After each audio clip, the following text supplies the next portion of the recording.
होता वही है जो महाकाल चाहते हैं।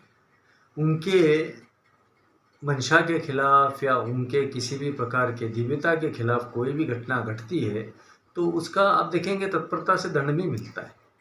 अभी निरंतर रूप से देखा जा रहा है कि एक भेदभाव की स्थिति कई बार सामने आती है, जो हमारी छवि जो है, उज्जैन की छवि है, महाकालेश्वर मंदिर की जो छवि है, उसको संपूर्ण राष्ट्र के अंदर एक गलत रूप से दर्शित करने का प्रदर्शन करने का एक विषय हो जाता है।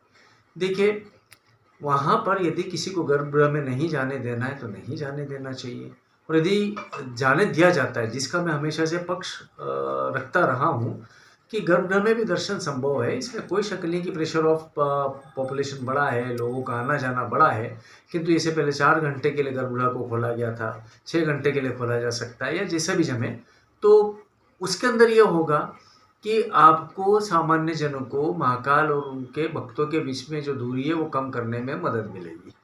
रही बात यदि कोई सांसद विधायक आते हैं, तो देखिए वो भी संवैधानिक पद पर है, इसमें कोई इनकार नहीं है, किंतु यदि आपने कोई नियम बनाए हैं तो उस नियम कुछ के लिए वो लागू हो, कुछ के लिए लागू ना हो। समान पद के व्यक्तियों के साथ में भी भेदभाव हो जाए तो ये उचित नहीं होगा जी। हम तो यही चाहते हैं कि जो भी व्यवस्था हो वो पारदर्शी रहे, और नैतिकता सबसे बड़ी चीज़ है। सनातन संत होने के नाते हमें कहना चाहेंगे कि नैतिकता की जवाबदारी कौन लेता है। यदि कोई घटना घटती है, यदि किसी प्रकार का करंट का कांड हुआ तो जांच की रिपोर्ट क्या हुई, यदि कोई अग्निकांड हुआ तो उसकी जांच की रिपोर्ट क्या रही, मर तक गए लोग। यदि दीवार गिरती है, हम पुलिस वालों को सिर्फ सस्पेंड कर देते हैं तो वो उचित नहीं है।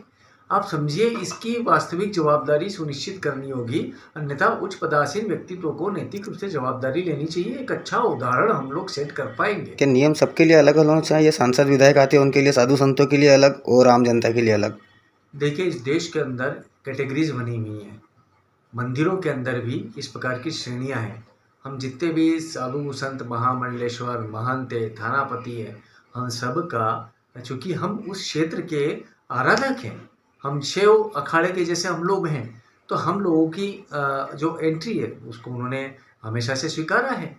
और साथ में सांसद विधायक जो हैं वो भी एक संवैधानिक मंदिर के ही पात्र हैं, वो भी एक संविधान के मंदिर के पुजारी है, तो उनकी एंट्री पे भी रोक लगाना मैं नहीं मानता उचित है।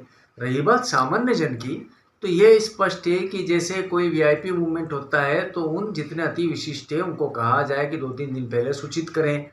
उस सूचित करने के बाद में वहाँ जाते हैं तो उनके साथ में लावा लश्कर नहीं होना चाहिए, ज़्यादा लोग नहीं होना चाहिए, अव्यवस्था नहीं होनी चाहिए, ये उनकी नैतिक जवाबदारी बनती है। रही बात और जितने आम जन की, तो उनको भी वहाँ जाने देना चाहिए। इसको हम रैंडमली कर सकते हैं, इसको हम इस तरीके से करें कि एक चिन्हित लोग जो हैं उसके अंदर बिना पक्षपात के, आप यदि शुरुआत के कुछ दर्ज किए हुए रजिस्ट्री जो इनकी है, जिन्होंने आवेदन दिया है, उन लोगों को आप गर्भगृह के दर्शन करा सकते हैं।